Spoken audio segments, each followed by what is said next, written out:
updating your partner is very important. Why? Or bakit importante sa isang relasyon ang may pag-a-update or mag-a-update ka sa partner mo? Kasi sa tuwing nag-a-update ka sa partner mo, nagpapakita ito ng interested ka sa kanya. Interesado ka sa kanya. Or else, mahal mo siya.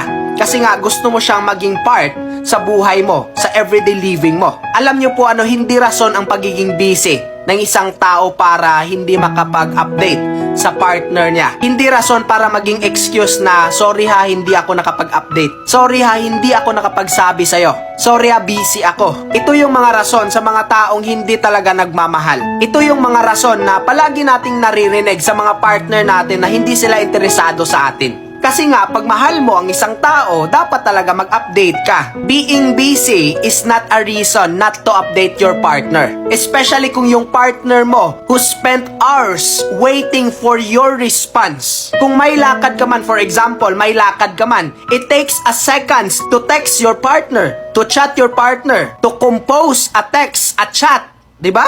It takes a second, a minute to text your partner or chat your partner na, love, nandito ako. Ito ang gagawin ko ngayon. Sorry ha, hindi ako makapag-chat sa'yo kasi busy na busy ako. Yan! Yan ang totoong nagmamahal. Hindi yung alibay na busy ako, love. Sorry ha, hindi. Pag pinapagalitan mo, nagagalit din. O ano na? Pag pinapagalitan mo kasi hindi nag-update tapos nagagalit din sa'yo. O diba? It takes a second to update your partner. Ano ba naman ang ilang segundo lang para magpaalam ka sa partner mo? Alam nyo po pakinggan nyo po itong mabuti. Entering a relationship is a big responsibility. Dapat mong malaman na big responsibility yan. And if you can't handle the bare minimum that she asks for, then wag ka na lang pumasok sa relationship.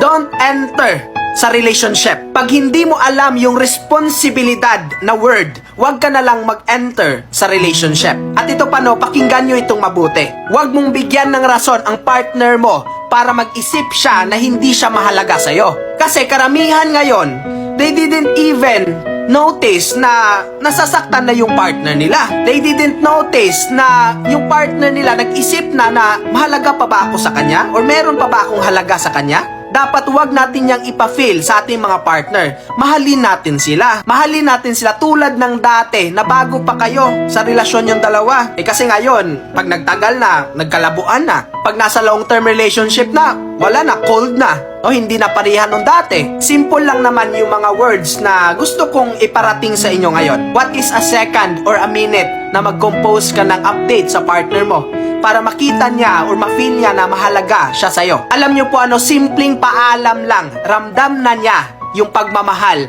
at respeto niya sa'yo. Okay? Dapat mo itong maintindihan.